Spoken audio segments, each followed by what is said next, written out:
Hello, I'm Chris Carter. I'm going to be going over the cardiovascular and respiratory system.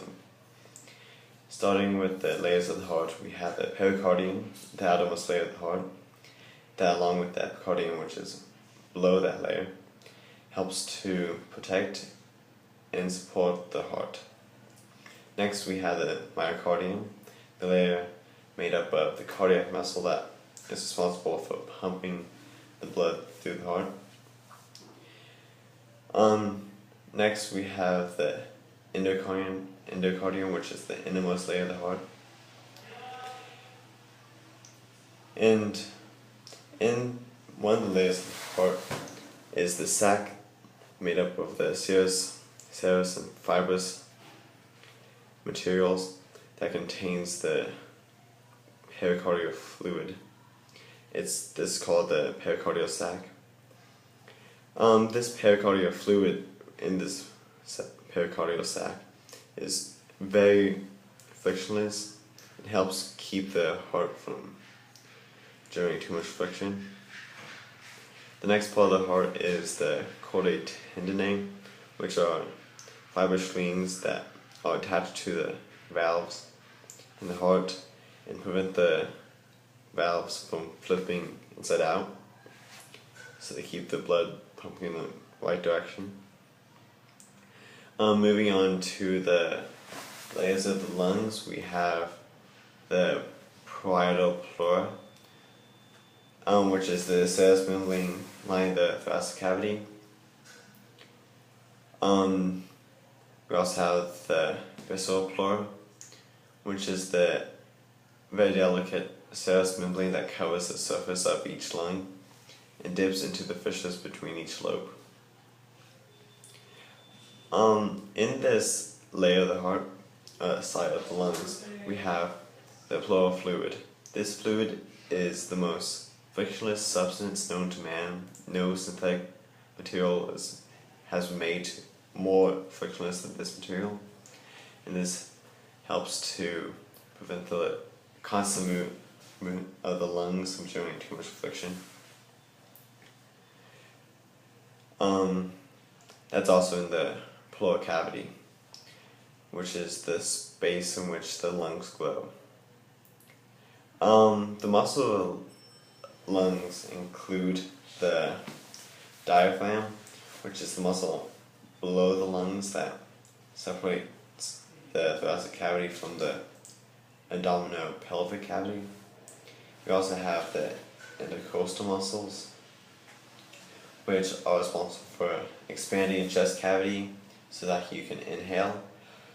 And we also have your internal intercostal muscles, which are responsible for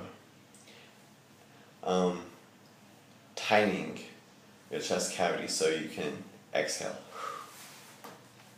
Moving on to the actual cycle of the blood in your heart and through the lungs, we start with the white atrium, which receives the deoxygenated blood from the body. That blood then goes through the tricuspid valve into the right ventricle. The right ventricle pumps that deoxygenated blood through the pulmonary valve and into your pulmonary trunk. The pulmonary trunk splits into two parts, the right and left pulmonary arteries. The right pulmonary arteries go to the right lung, the left pulmonary arteries go to the left lung, carrying the deoxygenated blood to be oxygenated. Once that blood reaches the lungs, it goes through the structures of the lungs in order to get oxygenated. The first structures are the alveoli, which are like the grapes at the end of a grape tree. They help to diffuse oxygen into the blood, diffuse the carbon dioxide out. These grape-like alveoli lead to the small branches of like a tree-shaped lungs, which are called bronchioles. Those small branches then lead to the bronchi, the two main branches of the tracheae, which is like the trunk of the tree, the trachea areas.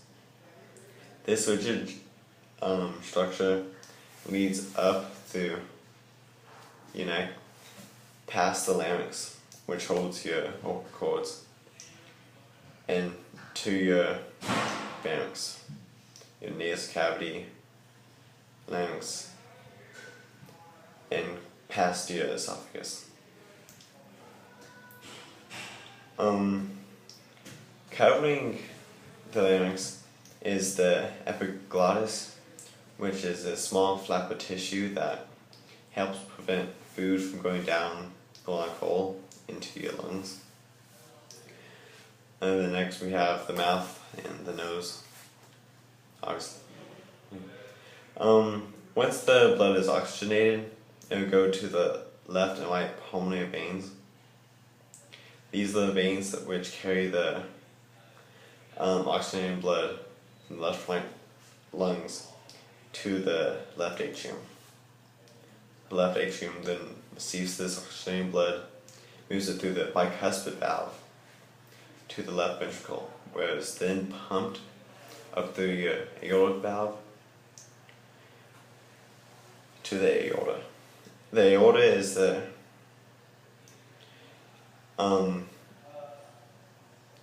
main artery responsible for taking blood and distributing it to the rest of the arteries, which include the brachiocephalic trunk, which takes oxygenated blood to the brain, head, and right arm,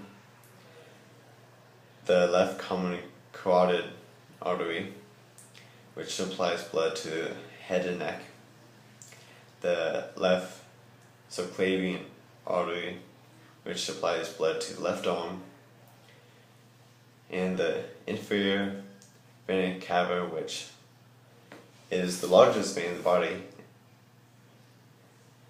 which after all the arteries, this is the vein that takes the now deoxygenated blood back to the right atrium, repeating the cycle over again.